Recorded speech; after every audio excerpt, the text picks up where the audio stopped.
Staff of a bank consists of the manager, the deputy manager, and 10 other officers. A committee of 4 is to be formed from amongst them. Find out the number of ways in which this can be done as to include the manager. म्हणजे काय,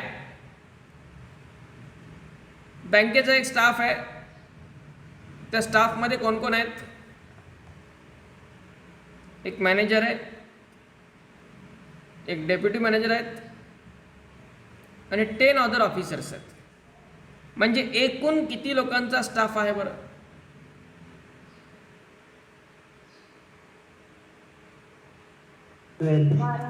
12. बरोबर. 10 officers, deputy manager आणि manager असे एकूण 12 लोकांचं staff आहे. त्यातली त्या 12 पैकी कमिटी किती जणांची सिलेक्ट करायची आहे?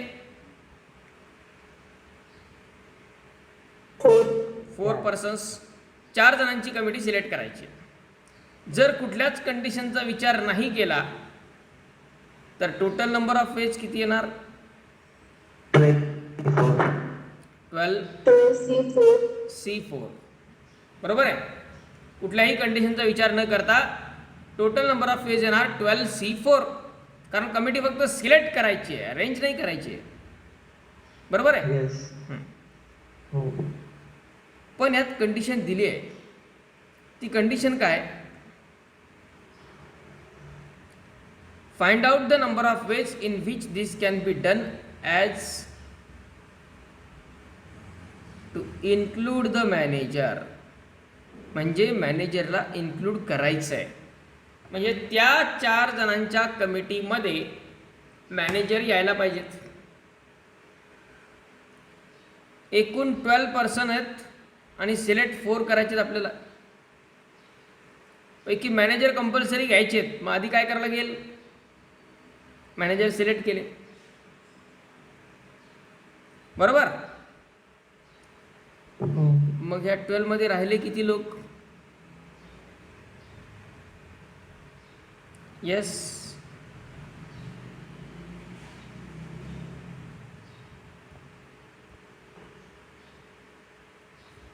किती लोक राहिले?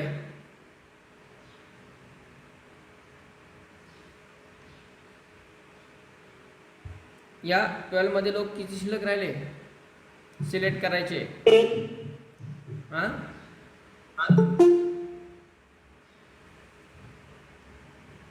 येस. 12 मधून एक जण सिलेक्ट केला आपण, मॅनेजर. म्हणजे राहिले किती लोकांचं सिलेक्शन आता करायचं? किती पैकी? 11 पैकी. जे 4 जण आपल्याला सिलेक्ट करायचे त्यात मॅनेजरला तर फिक्स घ्यायचंच आहे ना, कंपल्सरी. त्याला रिझर्वेशन आहे, त्याला बाजूला नाही ठेवता येत. आपल्याला एकूण 12 लोक आहेत, त्या 12 पैकी 4 लोकांचं सिलेक्शन करायचं आहे. पण त्या 12 मध्येच एक जण मॅनेजर आहेत आणि मॅनेजरला घ्यायचंच आहे त्या कमिटीमध्ये कंपल्सरीली. मग जर मॅनेजरला इन्क्लूड करायचं आहे त्या 4 मध्ये तर नंबर ऑफ वेज, मग त्याच्यासाठी काही ऑप्शन नाही दुसरं. एक मॅनेजर आहे त्याला घ्यायचं आहे. याचा अर्थ सिलेक्शन फक्त करायचं आहे किती जणांचं? 4 पैकी 3 सिलेक्शन करायचं आहे. आणि ते किती पैकी करायचं आहे? 11. म्हणजे नंबर ऑफ वेज किती आहे? फक्त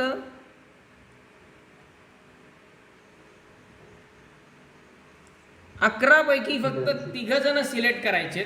12वा गडी मॅनेजर आहेच आहे, तो 4 नंबरचा कमिटी मेंबर होऊन जाईल. क्लिअर? लक्षात येत आहे? आणि बस याचं आता calculation 11 into 10 into 9 divided by 1 2 3 calculation 165. 3 divide होईल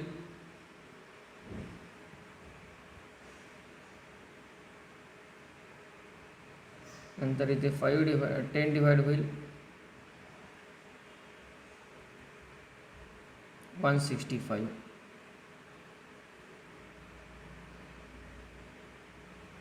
These are total number of weights.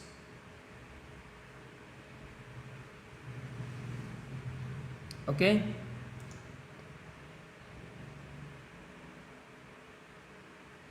Yes.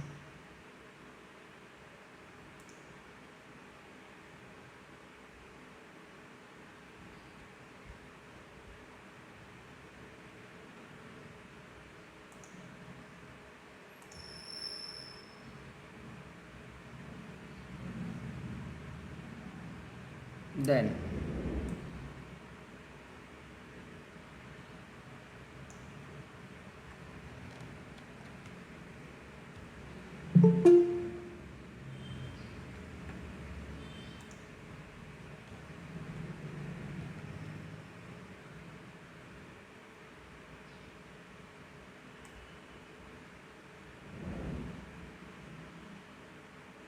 see this question number 2.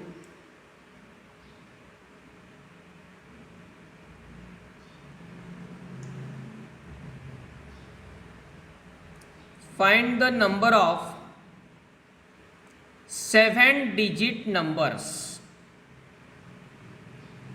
Find the number of 7-digit numbers which do not change even if the order of digits is reversed.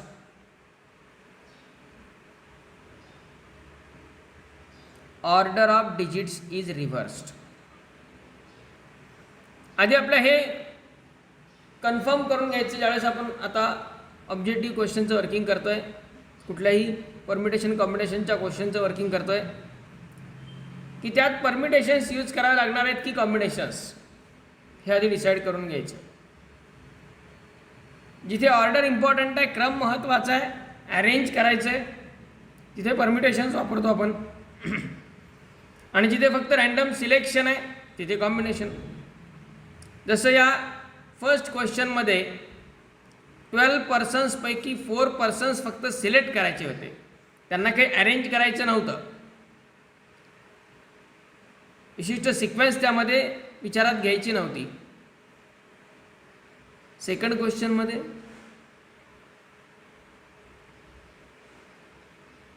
Permutation use करायला लागेल की combination?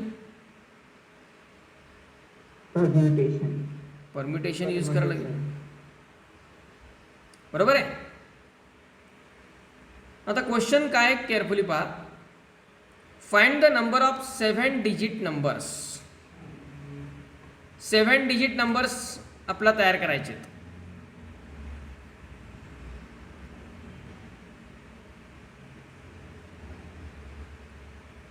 1 2 3 4 5 6 7 7 digit number तयार करायचे.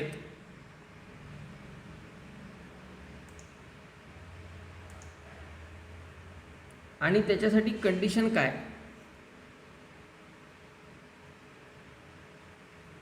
Which do not change even if the order of digits is रिव्हर्स्ड. आता कंडिशनचं आपण नंतर बघू. आधी मला सांगा 7 डिजिट नंबर तयार करायचेत, पण त्याच्यासाठी आपण डिजिट कोणते वापरणार? त्यांनी दिले तर नाही आहेत की याच्यामधले सिलेक्ट करा, त्यातले सिलेक्ट करा. डिजिट कोणती घेणार आपण?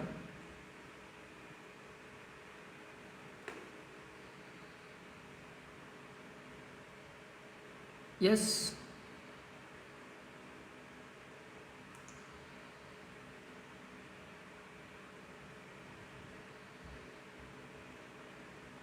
कुठले डिजिट वापरणार?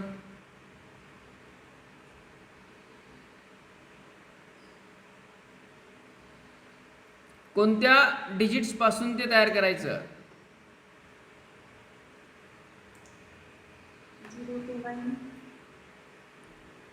0 to 9 डिजिट्स दिले नाहीत म्हणजे कोणतीही संख्या तयार होत असताना किती अंकीही संख्या तयार केली तरी त्याच्यासाठी आपल्याला जे यूज करायचे ते मुख्य रेफरन्स डिजिट कोणते असतात? 0 to 9 ते 10 डिजिट. जर क्वेश्चनमध्ये दिलेले असते काही तर ते वापरले असते, पण दिले नाही आहेत.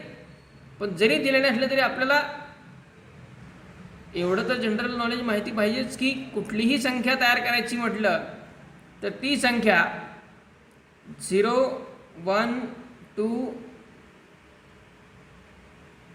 3 4 5 6 7 8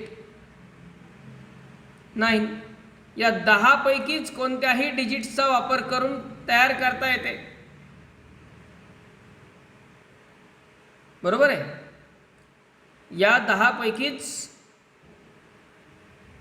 कोणतेही डिजिट वापरून कुठलीही संख्या तयार होते.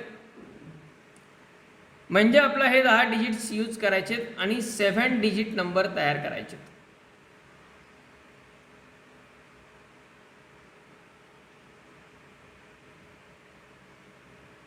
एकूण संख्या किती तयार होतील बरं? या 10 डिजिट्स पासून एकूण 7 अंकी संख्या किती तयार होतील?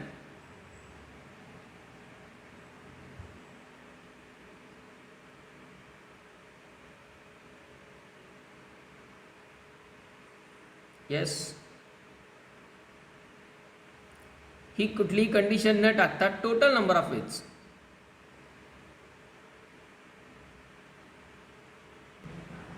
एकूण 7 अंकी संख्या किती तयार होतील? या प्लेसला 10 पैकी कोणतंही एक डिजिट टाकलं तर चालतंय? नाही का? 7 डिजिट नाही होणार. 0 चालत नाही. पहिल्या जागेवरती 0 चालणार नाही कारण त्यांनी 7 अंकी संख्या तयार होणार नाही. पहिल्या जागेवरती 0 सोडून बाकी कुठलंही डिजिट चालतंय. म्हणजे पहिल्या जागेसाठी नंबर ऑफ वेज काय? 9 पैकी 1 म्हणजे 9p1. बरोबर. आता डिजिट रिपीट व्हायला पाहिजेत नाही व्हायला पाहिजेत असं काही सांगितलेलं नाहीच आहे. एकूण 7 अंकी संख्या तयार करायची आपल्याला म्हणजे रिपीट झाले तरी चालणार आहे.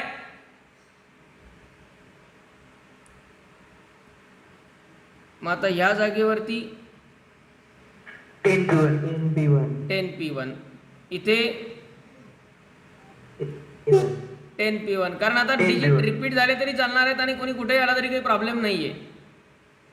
10p1 10p1 10p1 10p1 10p1 म्हणजे या प्रत्येक जागेवरती आपण 10 पैकी 1 10 पैकी 1 10 पैकी 1 लिहू शकतो.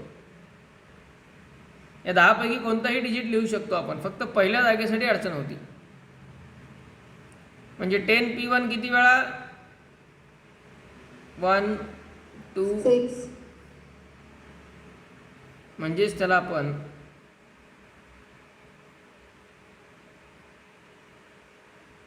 9 × 10⁶ असं आन्सर येईल.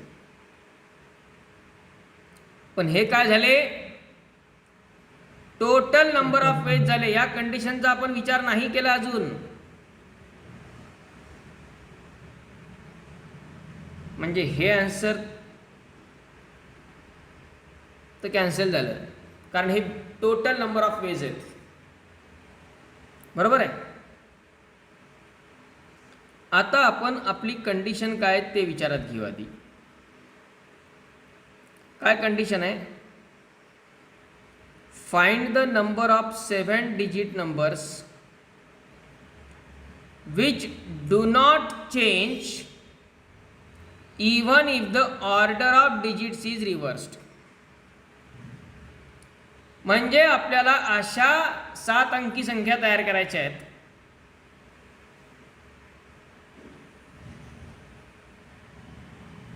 की ज्यांचा क्रम आपण रिव्हर्स केला तरी संख्या बदलणार नाही. म्हणजे काय? फॉर एक्झाम्पल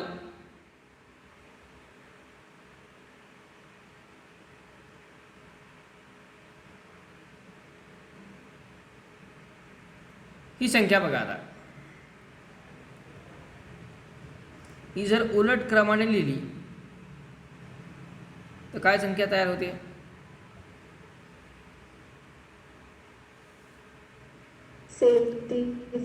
तीच संख्या तयार होते. म्हणजे इकडनं वाचली काय, इकडनं वाचली काय, तीच संख्या तयार व्हायला पाहिजे. अशाच संख्या तयार करायच्या आहेत. क्वेश्चन मधली कन्सेप्ट काय नेमकं विचारलंय ती आधी काढून घेणं गरजेचं आहे. ती एकदा लक्षात आली की मग क्वेश्चन सॉल्व्ह करायला प्रॉब्लेम येत नाही. कारण कंडिशन जर आपल्याला स्वतःलाच नाही कळली तर ती वापरणार कशी?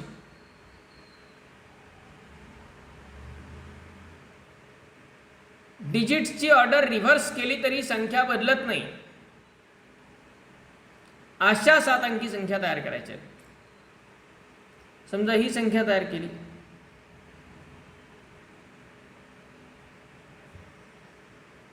अशी पण चालणार आहे.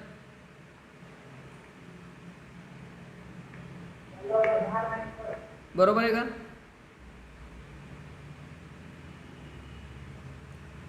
येस. याला रिव्हर्स ऑर्डरने आपण वाचलं तर तीच संख्या तयार होतीये. किंवा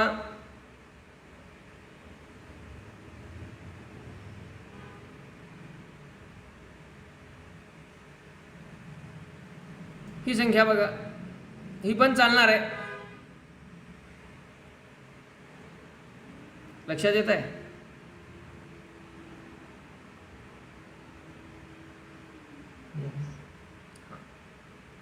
आता यात फक्त काय चालणार नाहीये, इथं 0 येणारच नाही. का? कारण इथं 0 आला की इथं पण 0 येणार आहे. बरोबर आहे?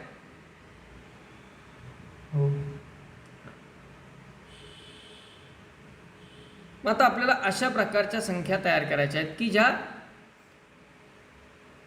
रिव्हर्स डायरेक्शनमध्ये जरी त्यांचे डिजिट लिहिले तरी संख्या बदलत नाही, तीच संख्या राहते. आधी काय तयार करायचं हे कळलं.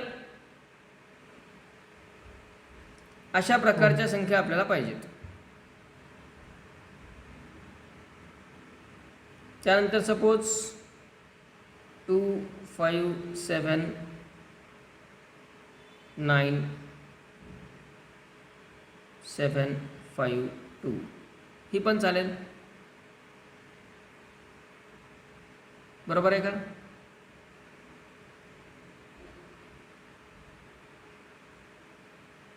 येस, चालेल का? हो. येस. आता हे करायचं कसं? आपल्याला टोटल नंबर ऑफ फेज कसे फाइंड करायचे हे आत्ता सांगितले होते, त्यानुसारच विचार करायचा आहे. फर्स्ट, यापैकी कुठलीही संख्या तयार करत असताना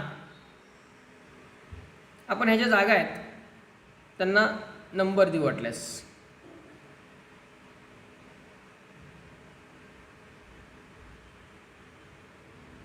सात डिजिट. या एक नंबरच्या प्लेसवरती 10 पैकी आपण कोणतंही डिजिट लिहू शकतो का? नाही. नाही. मग 0 नाही. 0 नाही लिहिता येणार. इथे 9 पैकी कोणतंही एक डिजिट आपण लिहिणार. बरोबर. नंबर 2 ला आता 10 पैकी कोणतंही एक डिजिट लिहिता येईल. हो. येईल, कारण रिपिटेशन चालणार आहे. म्हणजे त्याच्यासाठी नंबर ऑफ पेज काय झाले? 10p1. बरोबर आहे.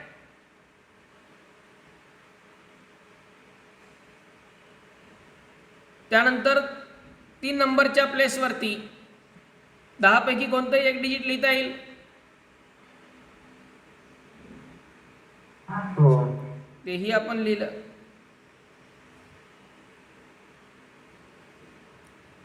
4 नंबरच्या प्लेसवरती 10 पैकी कोणतंही एक डिजिट लिहिता येईल. तेही आपण लिहिलं. आता या 5 नंबरच्या प्लेसवरती 10 पैकी कोणतंही एक डिजिट लिहिता येईल.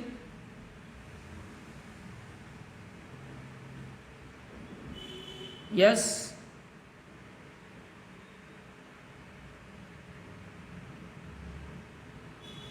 म्हणजे पहा, समजा आपण पहिल्या जागेवरती 10 पैकी कोणतंही एक डिजिट, म्हणजे आपण समजा 7 लिहिला.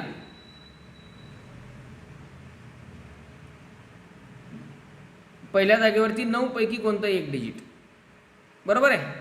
समजा 7 लिहिला. दुसऱ्या जागेवरती आता 10 पैकी कोणतंही एक डिजिट, म्हणजे समजा आपण 0 लिहिला. तिसऱ्या जागेवरती 10 पैकी कोणतंही एक डिजिट, म्हणजे समजा आपण 8 लिहिला. चौथ्या जागेवरती 10 पैकी कोणतंही एक डिजिट, म्हणजे समजा आपण 6 लिहिला. पाचव्या जागेवरती 10 पैकी कोणतंही एक डिजिट लिहिता येईल? नाही. नाही.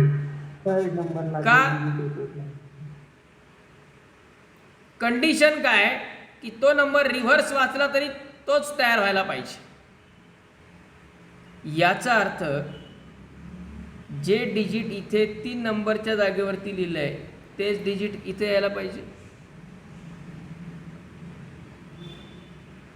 जे डिजिट इथे लिहिलं आहे तेच इथे यायला पाहिजे. जे डिजिट या ठिकाणी लिहिलं आहे तेच या ठिकाणी यायला पाहिजे. बरोबर आहे का? हो.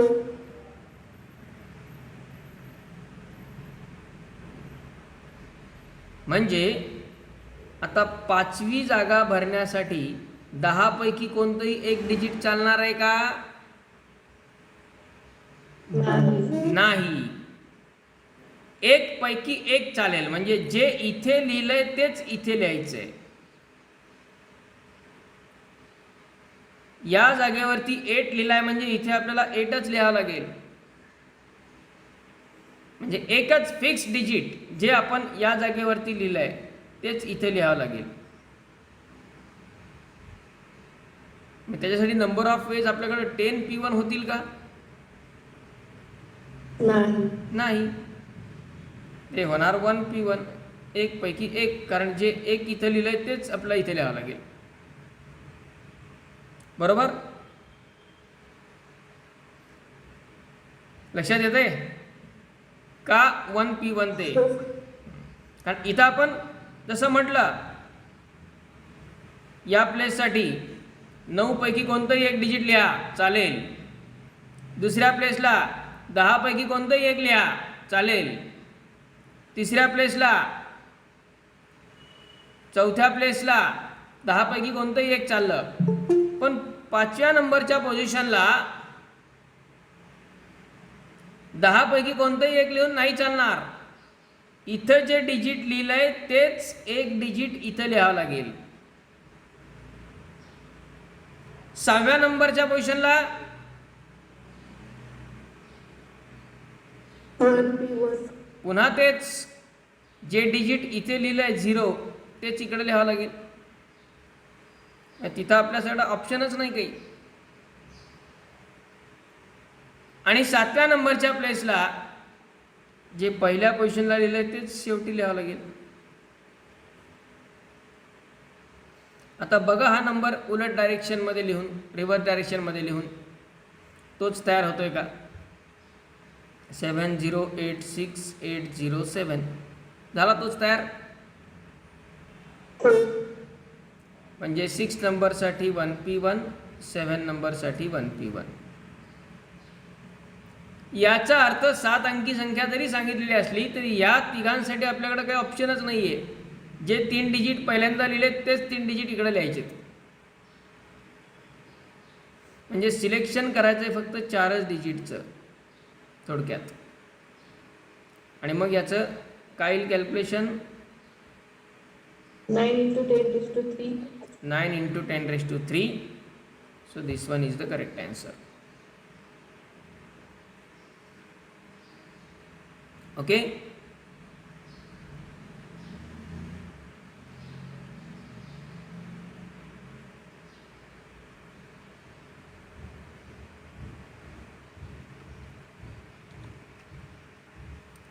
See, this numerical type question is there one. If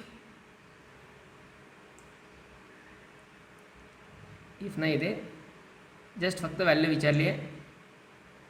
13C9 minus 12C8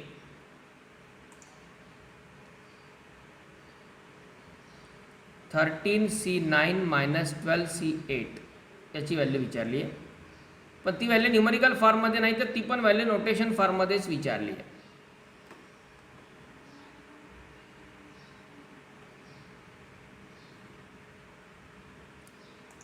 काय करायला गेलं यामध्ये पहा. एक म्हणजे कॉम्बिनेशन्सचा रिझल्ट कसा वापरला जातो याचा एक वर्किंग फ्लो आपल्याला माहिती पाहिजे. समजा आता हे 13C9 आहे.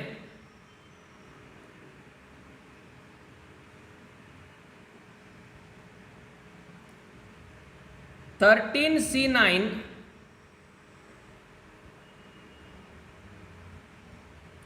मायनस 12C8 आहे. आधी आपण पूर्ण इमानदारीने याला जाऊ, मग त्याच्यामध्ये काय काय शॉर्ट वीज येतात ते बघूया. कॉम्बिनेशनचा रिझल्ट आपण कसा वापरतो. 13 पासून सुरू करायचं. 9 संख्या तयार कराव्या लागतात. म्हणजे 13, 12, 11, 10, 9, 7, 6, 5. बघा 9 झाल्या का. 1 2 3 4 5 6 7 8 9. ओके. डिवायडेड बाय डिनॉमिनेटरला 1 पासून 9 पर्यंत यायचं आहे. 1 2 3 4 5 6 7 8 9 मायनस पुढं आहे 12C8. आता 12C8 म्हणजे 12 पासून सुरू करायचे. आधी 8 संख्या 12 11 10 9 8 7 6 5. बरोबर आहेत 8 संख्या. आणि डिवायडेड बाय डिनॉमिनेटरला येणार 1 2 3 4 5 6 7 8. याची व्हॅल्यू कुणाला इक्वल असेल असं विचारलंय.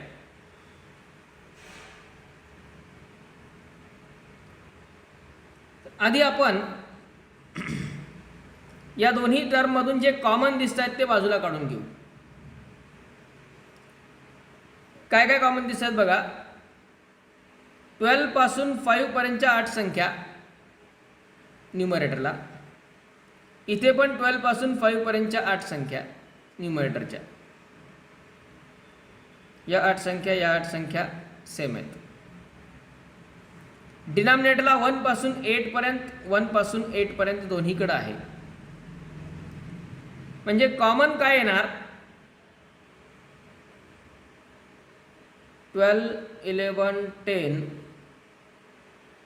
9 8 7 6 5 आणि डिनॉमिनेटरला 1 2 3 4 5 6 7 8 हे कॉमन घेतले. शिल्लक काय राहिले. पहिल्या टर्म मधून 12 पासून 5 पर्यंतचे बाहेर गेलेत. 13 जागेवर राहणार. आणि 1 पासून 8 पर्यंतचे बाहेर गेलेत. 9 शिल्लक राहणार. म्हणजे 13/9 हे शिल्लक राहिले. आणि दुसऱ्या टर्ममधले सगळेच लोक बाहेर गेले, म्हणजे तिथे शिल्लक राहणार फक्त -1. ओके. आता ब्रॅकेटचं फक्त कॅल्क्युलेशन करायचं आहे. बाहेरचे तसेच ठेवा, ते काही कॅल्क्युलेशन करायचं नाही, काय नाही, तसंच ठेवायचं. 8765 डिवायडेड बाय 1 2 3 4 5 6 7 8. आता ब्रॅकेटमधलं सबट्रॅक्शन किती आलं? 13 - 9 म्हणजेच 4/9. बरोबर. आता कॉम्बिनेशन कन्सेप्टनुसार बघा, हा जो 4 आहे तो इमिजिएटली 5च्या आधीचा लगेच नंबर आला. 12 11 10 9 8 7 6 5 4. बरोबर. आणि 1 2 3 4 5 6 7 8 9 हे आले 9 फॅक्टोरियल. म्हणजे ह्या टर्मला आपण काय लिहू शकतो? 12C9. 12C9. किंवा मग एकेका ऑप्शनला चेक करायचं, कुठल्या ऑप्शनची व्हॅल्यू एवढी येते. कॅल्क्युलेशन करत बसायची गरज नाही आहे, ही पूर्ण टर्म कुठल्या ऑप्शनची व्हॅल्यू येते ते बघायचं. Okay. So the answer is 12C9. Okay. आता यामध्ये एक रिझल्ट आहे कॉम्बिनेशन्सचा, जो आता इथून पुढे वापरायला सुरू करा, त्याला भरपूर प्रमाणात यूजमध्ये आणा. त्याने तुमचं खूप वर्किंग कमी होतं कॅल्क्युलेशनचं. तो रिझल्ट काय? इनिशियली आपण सगळे रिझल्ट ज्यावेळी कॉम्बिनेशन्सचे पाहिले होते त्यात तो रिझल्ट होता. तो रिझल्ट हा आहे NCR is always equal to NC n minus R. NCR is always equal to NC n minus R. याचा अर्थ काय आणि तो कधी वापरायचा? इथे आपण पाहिलं 13C9 साठी इथे 9 संख्या लिहाव्या लागतात, इथे 9 संख्या लिहाव्या लागतात. हे 13 आणि 9 यांचं सबट्रॅक्शन करा. किती येत आहे? 13 - 9 4 येत आहे. बरोबर आहे. या रिझल्टनुसार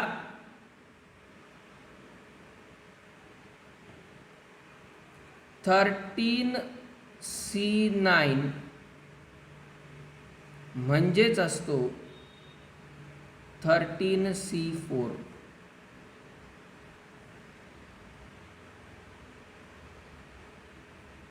C9 म्हणजेच 13C4. आता बघा हे कसं. इथे आपण 13C9 ऑलरेडी हा लिहिलेला आहे. यात होणार काय? 5 6 7 8 9 5 6 7 8 9 हे कॅन्सलच होणार आहेत ना. बरोबर आहे का कॅल्क्युलेशनमध्ये? मग आता बघा शिल्लक काय काय राहत आहे? 13 12 11 10 म्हणजे 4 संख्या आणि 1 2 3 4 आला 13C4. रिव्हर्स विचार केला तर बरोबर आहे का? सिमिलरली 12C8 आहे.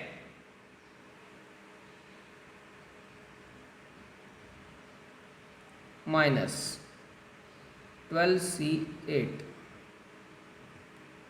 12C8 लाच आपण काय लिहू शकतो? या रिझल्ट 12C4. 12C4 बरोबर आहे.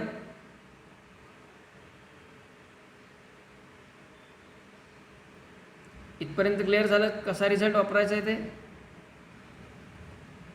जर ही संख्या मोठी असेल तर यांचं सबट्रॅक्शन करा. 13 - 9 13C4, 12 - 8 12C4.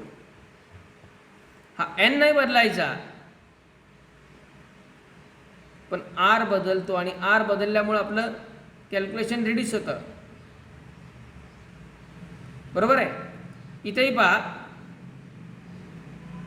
5 6 7 8 5 6 7 8 कॅन्सलच होणार आहेत. 12C4 शिल्लक राहिले. गॉट दिस. आता याला पुढं कसं सोडवणार.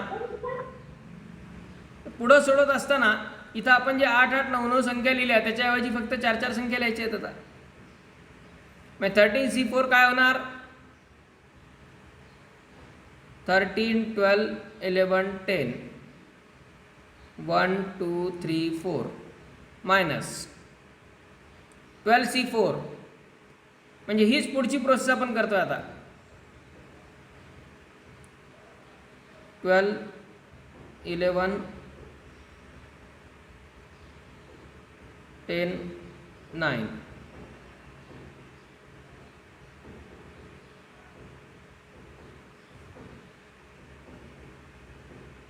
1 2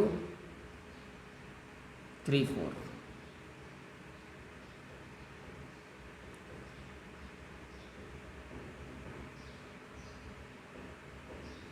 यातले कॉमन काय काय येतील.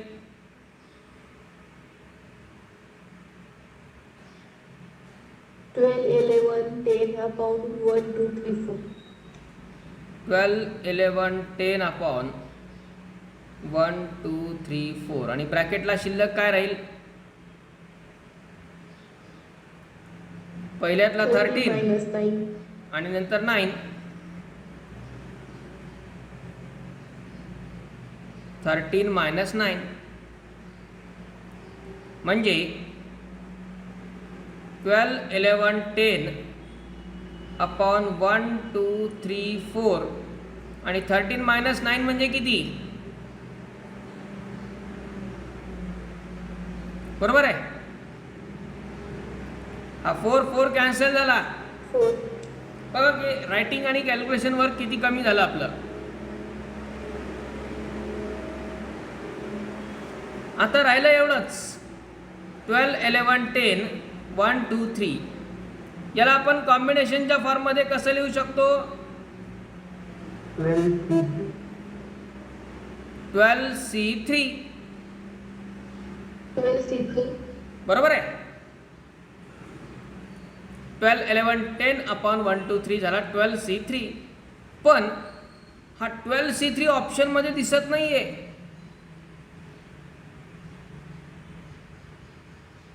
पुन्हा हाच रिझल्ट. 12 - 3 किती.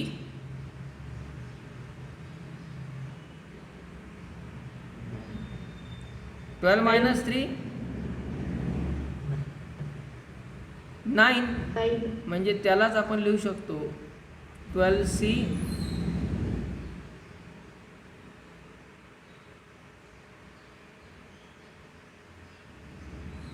ओके.